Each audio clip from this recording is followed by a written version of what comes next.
Welcome to my YouTube channel Ramesh online. Andhra Pradesh బడ్జెట్లో ఉద్యోగులు మరియు పెన్షనర్ల పెండింగ్ బిల్లులు గురించిన చర్చ, పీడీఎఫ్ ఎమ్మెల్సీ ఆవేదన.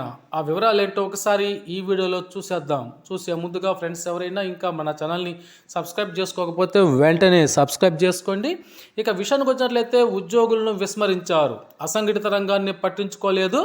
బడ్జెట్పై చర్చలో పీడీఎఫ్ ఎమ్మెల్సీ ఐ వెంకటేశ్వరరావు.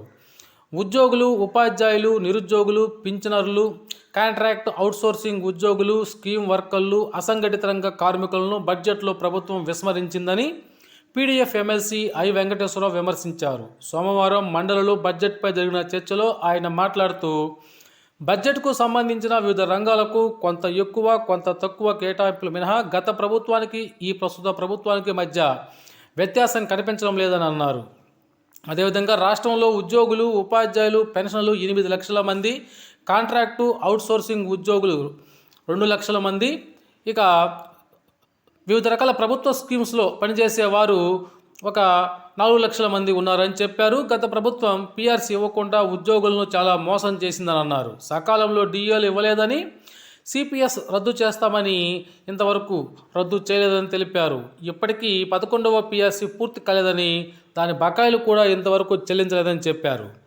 గత మార్చి నెలలో జరిగినటువంటి జేఏసీ సమావేశంలో పీఆర్సీ, డిఏలు, పీఎఫ్లు సెలవులకు సంబంధించినటువంటి ఉద్యోగులకు 35,000 కోట్ల బకాయిలు ఉన్నట్లు గత ప్రభుత్వమే చెప్పి ఎన్నికల్లో కొంత చెల్లించిందని, మరో 22,000 కోట్లకు పైగా ఉద్యోగులకు బకాయిలు చెల్లించాల్సి ఉందని వివరించారు. వీటితో పాటు 12వ పీఆర్సీ గురించిన ప్రస్తావన బడ్జెట్లో లేదన్నారు.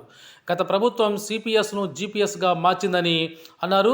ఈ ప్రభుత్వం మెరుగైన విధానం తీసుకొస్తామని చెప్పినా కూడా ఇంతవరకు బడ్జెట్లో దానిపై ఎటువంటి స్పష్టత ఇవ్వలేదన్నారు. కాంట్రాక్టు అవుట్సోర్సింగ్, స్కీమ్ వర్కర్లు, daily wages, part time, guest టీచర్ల రకరకాల పద్ధతుల్లో పనిచేస్తున్న వారికి కనీస వేతనాలు కూడా అమలు కావటం లేదని, అదేవిధంగా డిఏలో లేని ఉద్యోగులకు 2 సంవత్సరాలకు ఒకసారి వేతనాలు పెంచాలని తెలిపారు. అనగా కొంతమంది ఉద్యోగులకైతే డిఏలు చెల్లించరు, అందువల్ల వారి జీతం పెరగదు కాబట్టి అటువంటి వారికి 2 సంవత్సరాలకు ఒకసారి వేతనాలు పెంచాలని తెలిపారు.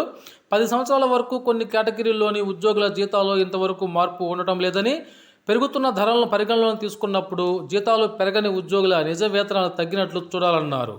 స్కీమ్ వర్కర్లు, చిరుద్యోగులు, మిడ్ డే మీల్ కార్మికులు, ఇంకా చాలామంది ఉద్యోగులకు మరియు పెన్షన్లకు సంబంధించి ఎటువంటి ఆర్థికపరమైనటువంటి విషయాలను కూడా ఈ బడ్జెట్లో చర్చించలేదని ఆయన ఈ సందర్భంగా అయితే మీడియాతో చెప్పడం జరిగింది.